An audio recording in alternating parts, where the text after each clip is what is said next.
Welcome to NextGen Leaders podcast, where we discuss with the leaders who are working towards sustainability in any way possible. And today, I have the founder of Cycle of Samsara.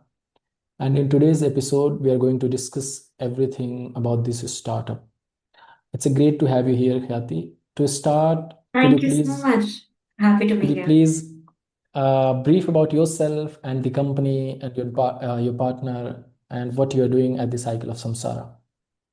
Sure. So, hi again. I'm Khyati. I am the founder of Cycle of Samsara. My co-founder couldn't be here, sadly.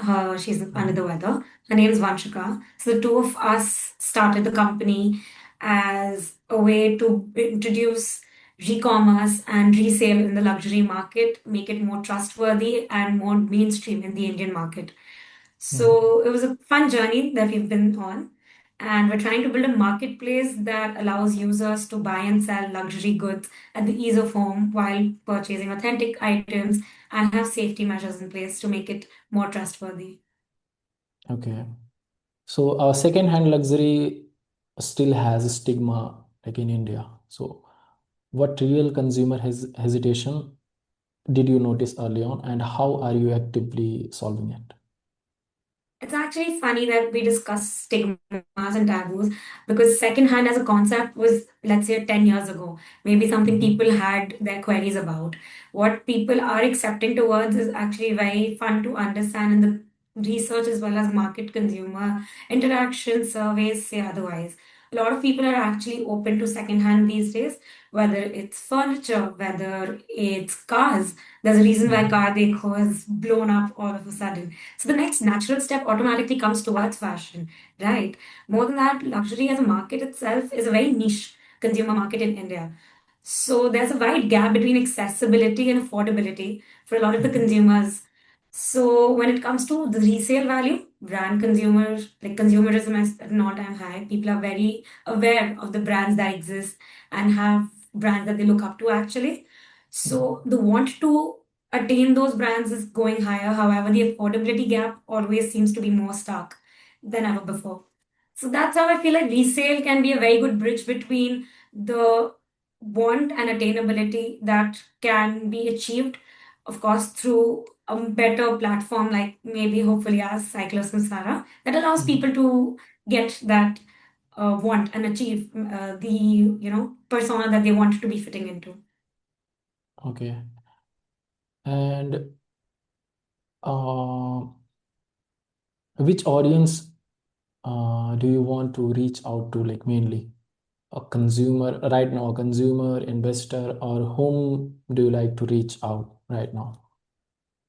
I feel like we've just made up the platform. We've just launched. So at this Mm-hmm. minute, we would like to ask the consumers and reach out to them first, get Mm-hmm. their feedback, improve on the platform more, interact with what the consumers are liking, what are they disliking. Because from the Mm-hmm. very get go of when we started Cycle of Samsara, every step of the way, we've spoken to people, we've done focus groups, we've tried to reach out to the target audience, get their Mm-hmm. opinions because we understand that we're building something which is bigger than us and we want to build it for the market, not just for our own use.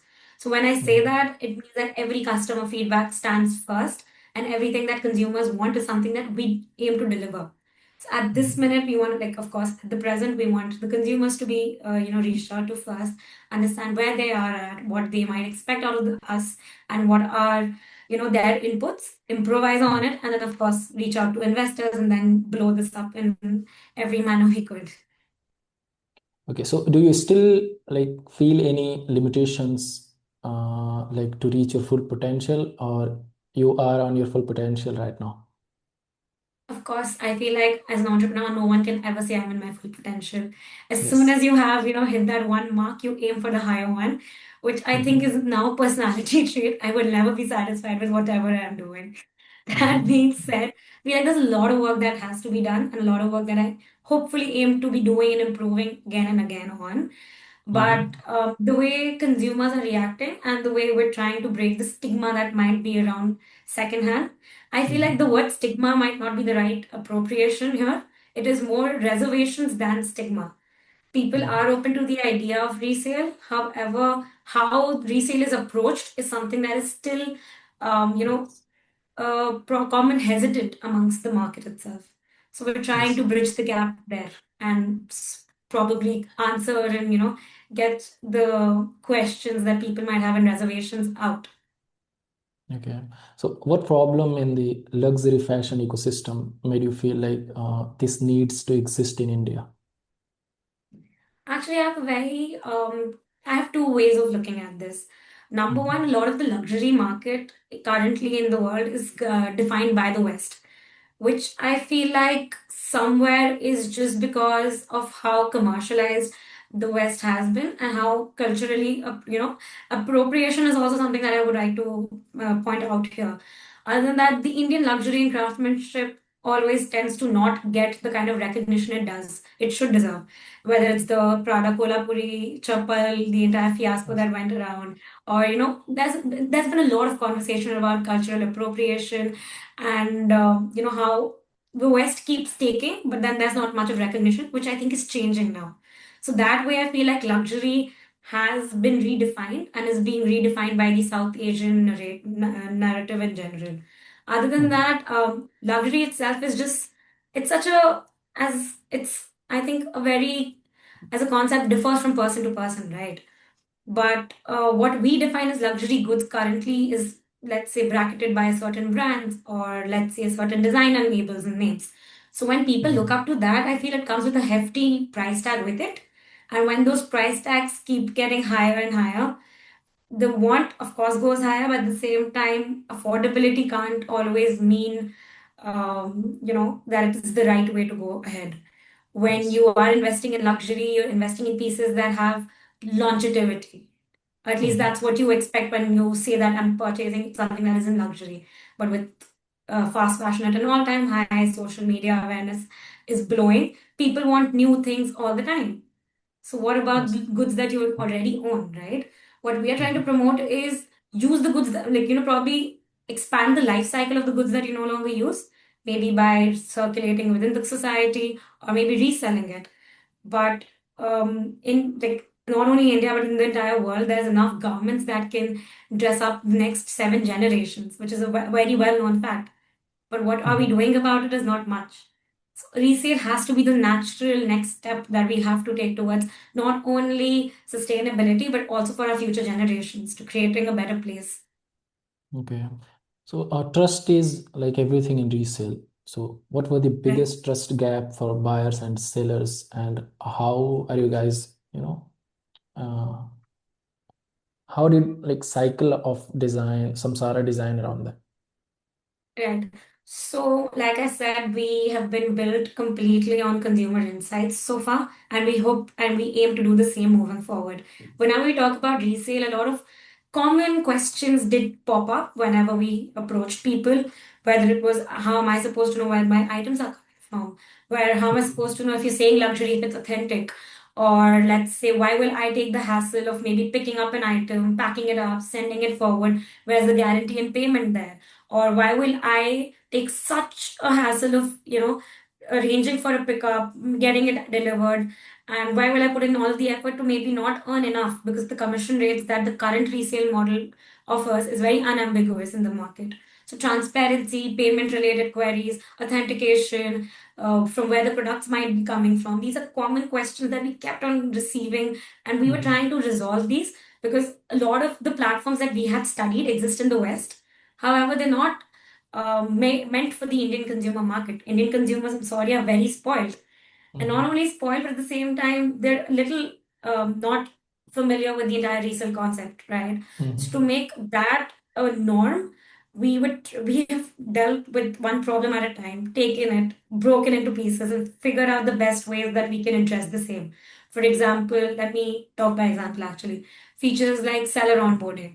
You can't just become a seller on our platform. You have to register to Mhm. become a seller. When I say that, we ask sellers to give in their KYC details.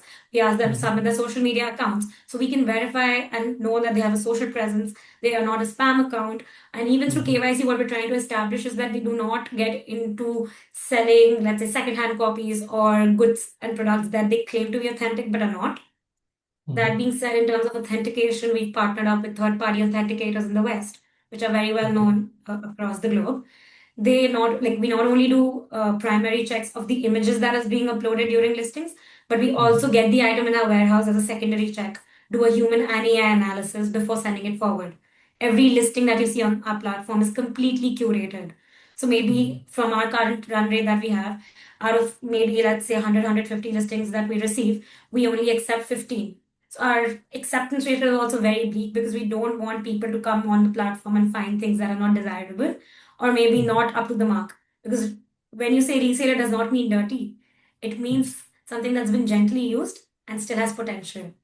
So these are a Mm-hmm. few things that we did receive. More than that, transparency in payment. We've done the entire payment system in such a manner that it goes via us through escrow. So there's safety in unless the item is completely delivered and there's confirmation on both buyer and seller, we do not release payments. Okay. Apart from that, even delivery, we provide door-to-door delivery for buyers as well as sellers. So these are a few Mm-hmm. questions that kept popping up, and of course, it took us time, but now we're here, addressing every query that we did receive, and hopefully we continue to do that as soon as we receive more feedback and more, you know, questions and queries that we can resolve. Okay. So it is like in India, the sellers and the buyers needs to be from India, right? Anywhere from Yeah, India. currently we're operating only in India, so buyers and sellers both can be pan-India anywhere. Okay. So if both the buyers and the sellers both are from the same city, let's say from Delhi or in Calcutta, so do you have any options of, if the buyers has to visit and check by himself or herself? So is that Actually, that is something that we do not promote and will definitely not be participating in at like from the very early ages of where us studying the market and seeing what the current resale market in India Mhm, stands. A lot of OLX studies came up, and a lot of Reddit had a lot of things about OLX having this policy where just buyers and sellers can meet in person. But that has led to mhm, a lot of scams, a lot of leakage of personal information, which we would like to mhm. refrain from. And that Okay. also being said, we have an in-app messaging feature within our platform where buyers and Mhm, sellers can exchange information. However, it's completely encrypted. So no personal information can be shared on the platform unless it's related to the product or queries that are directly product related. So these are again security features that we wanted to introduce. Also mhm, maintain and protect the personal informations that both buyers and sellers entrust us with because mhm, they're luxury goods meaning higher selling price values and personal information could be your address or your phone number and these are things that mhm, people would not be ready to give away. So we've mhm. kept these things in mind, privacy being a very big factor, and tried to curb the sort of leeway of getting not only personal information out there but also scams and avoiding as much spams either on the platform. We Okay. were trying to find genuine buyers and sellers for the entire Mhm. market space. Okay. So what makes Indian consumer behave differently from global resale market when it comes to, luxury and occasion wear? I feel like India's e-commerce market is also something that's currently booming, and people Mhm, are now getting more used to shopping online. The mhm, consumer mindset before was to go into the store and still touch, feel, understand what's there, and then purchase it, which still mhm, is at a larger part. However, people are more receptive to online shopping now than ever before. More than that, I feel like in the West, vintage and thrift stores are something that are already existing for years now. However, in India, that is still a nascent concept, and people here tend to hoard things up, whether it's for emotional attachments or lack of, let's say, disposal options. I mean, if mhm, you have something from your bridal era or a new bride has something, they might be emotionally attached to it initially. However, when family grows, when you don't tend to fit into those outfits, from emotional attachment, it becomes to a baggage to you. But if they're just sitting in the closet catching dust because it's good enough, maybe it's too good to not give away to your house help or NGOs or exchange it within family. That's where I feel like the gap exists, whether it's bridal, whether it's ethnic. That is where we're trying to mend the entire gap in market wherein there is demand for, let's say, luxury goods with high quality items, and the supply is definitely there given like the Indian wedding industry is like the biggest in the world. So the mhm, amount, like weddings are becoming production houses, and people are investing heavily in it. However, the disposal of the same is not being taken care of, which I think is a Mhm. very big scope of market where Cycle of Samsara can tap into. Okay. So you have a specific objective about, your a startup. So do you have any plan of expansion on that, like anything else, or you're gonna stick on that, this specific objective? So currently, what we're building Cycle of Samsara is as a resale platform. But in the future, Mm-hmm. we don't just see it as a resale platform. We see it as a way of circular fashion, how that comes together. We have Mm-hmm. spoken about and ideated and brainstormed honestly about so many different ways we can introduce that, whether it's through adding refurbishing features or maybe allowing people to upcycle things, have our own line of vintage and luxury goods that could be under House of Samsara that we're also ideating, wherein we Mm-hmm. curate collections that we source from different places across the world and sell that under our house name and have an upcycled or collaborate with different designers, ask them to upcycle that stock and maybe come up with new design and then put that out. It's basically something that we want to curate as a circular fashion global brand instead of just Mm-hmm. being a resale platform. I think resale is a good way to begin and for us to approach the Mm-hmm. market. However, the possibilities are endless. So all we want to do is just, go head first, be the market leaders and go towards a circular future and Mm-hmm. get people the value of money and create the consciousness that we've always had inherently within us. It's just something Mm-hmm. that has been getting lost because of urbanization and fast fashion growing. Okay. So what signals today tell you that Indian consumer are becoming more open to circular fashion?